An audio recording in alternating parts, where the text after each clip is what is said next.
Hi, this is JD with some tips on Freight Train Blues from RGT Acoustic Grade 4. When you're learning this piece, one of your initial considerations will be fingering choices. Now, really, it doesn't matter which fingers you use as long as you are consistent. So it's possible to learn this piece using the thumb to play both bass notes, for example, on the A and the G strings. But it's also possible to play those using thumb and first finger, which is what I ended up doing.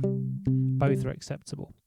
So you want to be consistent with your fingering. So get the thumb ready on the A string, first finger on the G, second finger on the B, third finger on the thin E string. And then these three fingers stay on the treble strings, or the G, the B and the E. And it's the thumb that moves around and selects different bass notes.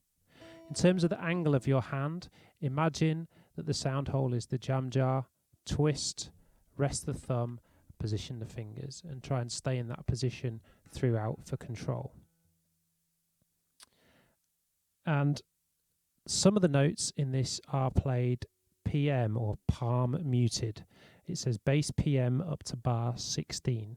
Now this means that the notes on the A string, the E string and the D, but also the G, are muted, with the soft fleshy part of the back of your hand resting against the strings where they cross over the bridge. So it's a little bit tricky, that. One of the first things you might want to do is just get used to that bass pattern,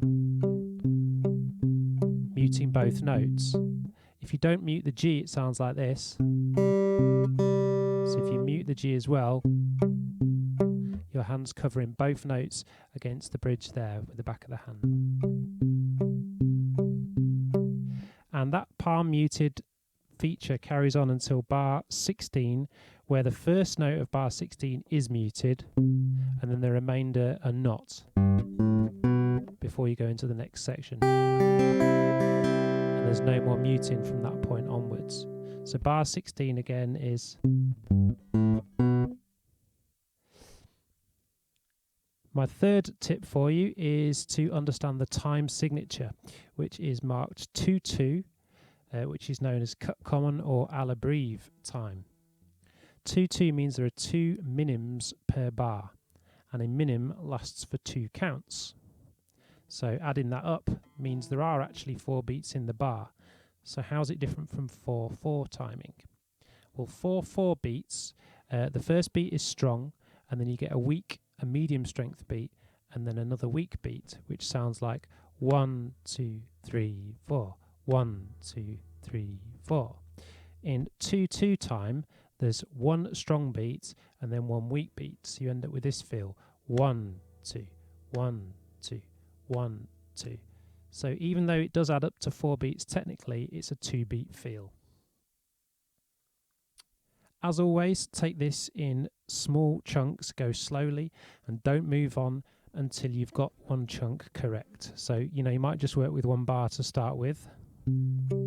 As I say, get that bass part right, then add the melody. Just 1 bar's enough. If you can do it over and over, you're ready to try the next bit.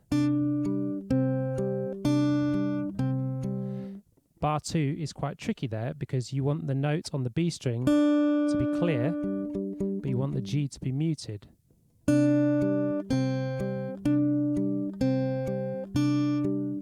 So it takes some fine control and movement of that muting position to get that sounding good.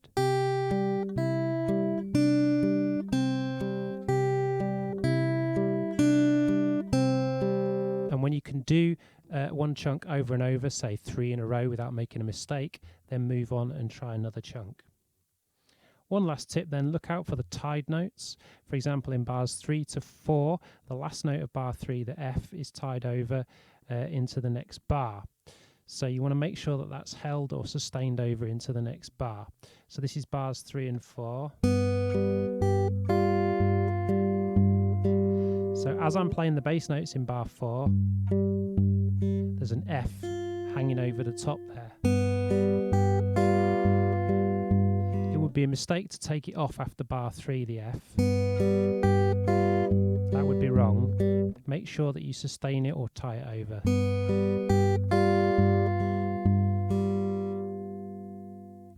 Okay, good luck with this one, and cheers, bye.